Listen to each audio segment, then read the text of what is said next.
What is up, guys? Delboy here. So Adrien Broner gets comprehensively outboxed by Mikey Garcia in a relatively one-sided fight. When you was watching this fight, I think everybody who saw the fight felt that Mikey Garcia was always in control, and he was extremely efficient and proficient with his skills. It was an excellent performance from Mikey Garcia. He literally made no mistakes, and Mikey Garcia is like a German car. He's reliable, doesn't break down, and he gets the job done. And that's what Mikey Garcia is like. He's like a Mercedes or a BMW. That's the type of fighter he is. He's a class act. He's a quality technician, and I felt this is one of his better performances, to be quite honest. Right from the outset, the first sort of 2 rounds, it was quite low volume, but right from the outset, Garcia was sort of dictating the pace of the fight. He was holding the centre of the ring. He was popping that jab out, and it landed when it did. Also, he did land a couple of right hands in the first 2 rounds. He also landed a couple of left hooks to the body. Broner was really sort of struggling to find any sort of range, and he couldn't really get any shots off. Broner was just sort of throwing single jabs and maybe sort of a jab and a right hand behind it, but they was all missing or landing on Mikey Garcia's gloves. In the first 2 rounds, Broner barely landed anything, and as the rounds went on, Garcia, it was more of the same, but Garcia was starting to land with more regularity, particularly with that right hand. He was finding a right hand through Adrien Broner's guard and also around the side of it. He got through the guard with just a straight right, and he got round the guard with like an arcing right kind of thing. And the right hand was working all night for Mikey Garcia. And as the rounds went on, it was just more of the same. Mikey Garcia's long range boxing was winning him rounds, and he was piling up the points. Broner in these rounds was barely having any success at all. He landed the odd few jabs, the odd right hand, but he just never let his hands go until late. And it was about the 10th round where Broner actually let his hands go a little bit.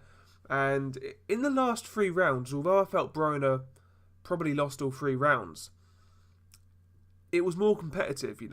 He landed I think it was a left hand that it didn't stun Garcia, but it kind of got his attention at the end of the 10th, I believe. And I just wonder, should he have gone with that game plan straight away? Just going balls to the wall, trying to get the knockout, trying to apply pressure, because in the first nine rounds he was fighting on the back foot, trying to play the boxer when he was getting outboxed. He should have either tried to walk Mikey Garcia down straight away, or after the first 3 or 4 rounds, he should have then switched his game plan up and then put pressure on, because he made that decision way too late, and it didn't give him enough time to wear Mikey Garcia down and maybe have some sort of success. He just left it too late. But yeah, Broner did try. He did try in the last 3 rounds, but it was to no avail. He landed more shots than he did throughout the fight. He landed a couple of left hooks. He landed a few body shots. But even in those rounds where he was trying to let his hands go a bit more, Garcia was still the more active guy. He was still the guy who was landing the better shots. He was still the guy who was dictating the pace of the fight. He was still the guy who was just the better technician. And I only gave Broner 1 round. And if you guys have followed my channel, you'd realise I'm a big Broner fan. He's one of my favourite fighters, but he was comprehensively beaten. And there's no way you can call this a competitive fight. Just isn't. So yeah, and I'm surprised that it was this one-sided. I picked Mikey Garcia to win on points, but I felt it would be a competitive fight. I felt it would be like an 8-4 type fight. I felt Broner would have his moments. I felt Broner wouldn't get completely washed like that. And maybe that's me being naive and still believing in Broner and being a fan, but I didn't expect it to be that one-sided, but I did expect Garcia to win on points. But yeah, I felt Mikey Garcia was excellent. Really fun to watch, you know. I like that style of boxing, you know, the long range boxing with a stiff jab, hard right hand behind it, and slowly breaking your man down. Really, really nice style to watch, Mikey Garcia. You know, pleasing on the eye. And where do both fighters go from here, man? And Mikey Garcia has a lot of options. He's got a lot of options. You know, he said he could move back down to 135. He could stay at 140. Or he could even try and go 147. Firstly, I think he should avoid 147. I think he's too small. If he goes to 147, it should be when he has to go to 147, when his body can't make 140 anymore. But he's saying he can still make lightweight. And he said in the past, a few months ago, that he feels lightweight is the division where he should really sort of make his legacy kind of thing. And I would like to, it's a hard one because obviously we'd like to see Mikey Garcia fight the winner of Crawford and Indongo. That's a great fight. But I would love to see Mikey Garcia go back down to lightweight and defend his WBC lightweight title. I'd like to see him fight a unification fight with Jorge Linares, providing Linares beats Luke Campbell. I'd like to see Mikey Garcia in with Robert Easter or Terry Flanagan. I'd like to see him tie up a few belts at lightweight. And then after you've sort of won a couple of more fights at lightweight, a couple of big fights, after that, then go to 140 and look to do stuff there. I still think Mikey has unfinished business at lightweight. But if you got the winner of Indongo and Crawford, then that's a great fight too. Garcia's got a lot of options, and he's put his stock has risen tonight. Obviously, Broner we know is a flawed fighter, but you know I would argue. Well, I know that Garcia has done the best job against Broner. He's done a better job than Maidana, and he done a better job than Sean Porter. So his stock has risen. It was Garcia's highest profile fight. And he looked $1 million.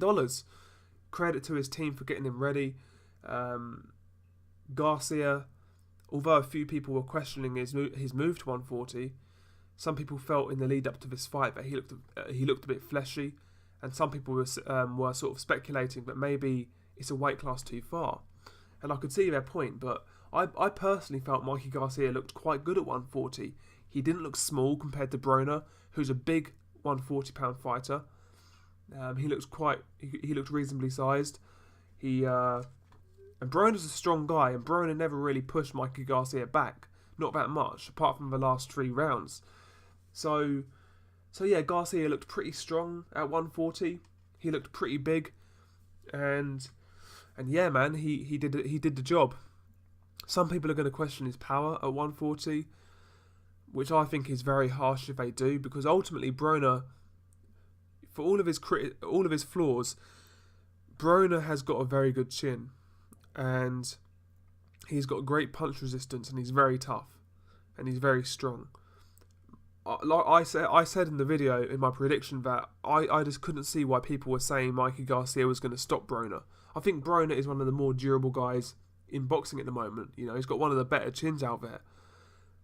So I always felt it was highly unlikely for Mikey Garcia to knock Broner out, you know. But look at Broner's face after the fight. You know, it's clear that Garcia carries power at 140. But yeah, great performance from Mikey Garcia, and he's got all the options in the world. As for Adrien Broner, where does he go from here?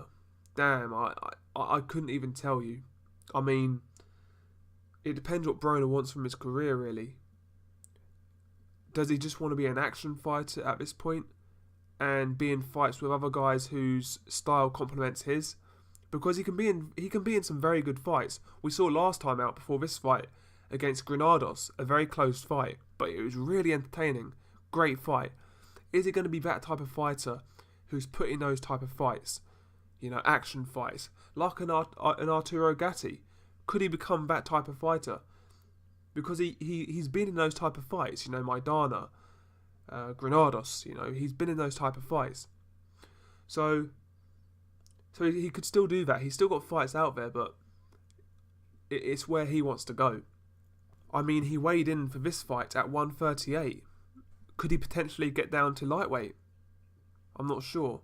Paulie Malignaggi was saying before the fight on Sky that, you know, he was saying how good Broner looked, and Broner told him that it's the first time he's dieted in his career. So maybe if he does diet again, maybe he could get down to 135. You know, but the problem with that, again, at 135, the champions are all pretty solid. You know, you got Robert Easter, Jorge Linares, obviously Mikey Garcia, who's just beat him, and Terry Flanagan. You know, you'd have to say his best chance is against Flanagan. Maybe he could try lightweight, I don't know, but it's going to be a hard route back for Broner. But yeah, I still think he's got fights out there. I still think he's entertaining, but he needs to rebuild. He needs to sort of reanalyze and go back to the drawing board. But yeah, good fight, good performance. I enjoyed it. Peace.